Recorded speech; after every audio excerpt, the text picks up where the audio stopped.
এখন আপনারা যেটা দেখতে যাচ্ছেন এটা পুরোপুরি অলৌকিক। এই যে প্রদীপ দাদা, প্রদীপ রায়, উনি পানিতে নেমে পানি মুখ দিয়ে খাবেন এবং পিছন দিয়ে মোটরের মতো ছাড়বেন। এটা যদিও অবিশ্বাস্য, সেটা আমি আপনাদেরকে এখন দেখাবো।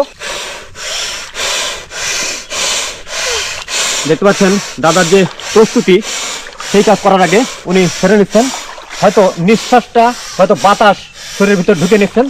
আমরা এখন দেখবো আসলে কতটা সম্ভব একটা মানুষ মুখ দিয়ে পানি নিয়ে পিছন দিয়ে কিভাবে ছাড়তে পারে।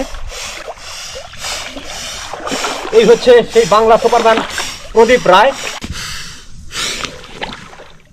দাদা ডুব দিলেন, দেখি এরপর কি করেন। উনি একজন সাধক প্রকৃতির লোক, বহুগুণে গুণান্বিত, উনি অনেক কিছুই পারেন। দেখেন একেবারে অবিশ্বাস্য, একেবারে অবিশ্বাস্য। উনি তার যে পিছন দিক, সেই পিছন দিক দিয়ে পানি ছাড়লেন। আমরা হয়তো আরো একবার দেখতে পাবো।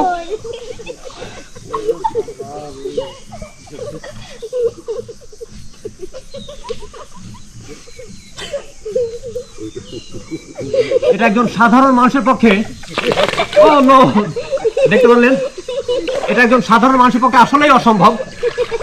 উনি সেটা আমাদেরকে করে দেখালেন। দাদা আরেকবার কি হবে? দিন ভরে হবে যদি আপনারা করতে। হ্যাঁ, আরো একবার দেখতে চাই।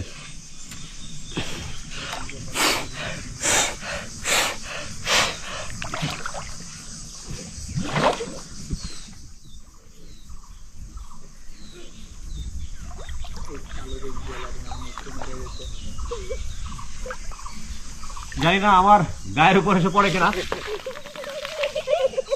দেখতে পেলেন আসলে পুরোপুরি অসম্ভব একটা ব্যাপার। একটা মানুষ মুখ দিয়ে এই পুকুরের পানি নিলেন এবং সেটা পিছন দিয়ে ছেড়ে দিলেন। দাদা এটা কিভাবে সম্ভব? কত সাধনের পর এটা পেরেছেন?